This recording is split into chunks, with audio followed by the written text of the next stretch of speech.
যারা নিরামিষ খাও তাদের জন্য এই রেসিপিটায় কড়াই পনিরগুলো ভালো করে কেটে নিতে হবে। তারপরে আলুগুলোও কেটে নিতে হবে, আর ক্যাপসিকাম পেঁয়াজগুলো কষা ছাড়িয়ে নিতে হবে। আর এখানে ভালো ফ্লেভার আসার জন্য হালকা করে কাজুটা ভেজে নিতে হবে। এখানে আলু আর ভেজে নিতে হবে। আর সব মশলাপাতি গোছানো হয়ে গেছে। এখানে রসুন, আদা, টমেটো, পেঁয়াজ সব কিছু হয়ে গেছে। এখানে কড়াইটা গরম হয়ে গেলে চিনিটা দিয়ে দেবো। চিনিটা গরম হয়ে গেলে পেঁয়াজগুলো দিয়ে ভালো করে নেড়ে নেব। তারপর রসুন থেতলি রাখা ওই রসুনটাও দিয়ে দেব। তারপরে একটা বাটিতে মশলা গুঁড়ো নেব। তো হলুদ গুঁড়ো, লঙ্কার গুঁড়ো, কাশ্মীরি লাল লঙ্কার গুঁড়ো ভালো করে গুলিয়ে রাখবো ওটা দেওয়ার জন্য। তো দেখো এখন এই গোলানো জলটাও দিয়ে দেবো।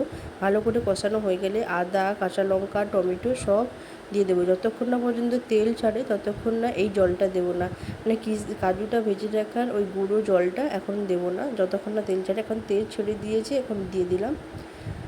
তো একবার এইভাবে বানিয়ে খাও, সত্যি বলি দারুণ টেস্ট। তারপরে ভালো করে মশলাটা তেল ছেড়ে দিলে এখানে কুচিয়ে রাখা পেঁয়াজ আর ক্যাপসিকাম দিয়ে দেবো। ভালো করে নাড়াচাড়া করার পর একধারে একটু জল গরম করতে বসবো। নাড়াচাড়া হওয়ার পর ওই জল গরমটা দিয়ে দেবো। ভালো করে ফুটতে থাকুক। দেখো কী সুন্দর কালার এসেছে। আর কাজুটা দিলে তার ফ্লেভারটাই আলাদা। একবার প্লিজ সবাই বানিয়ে খাও।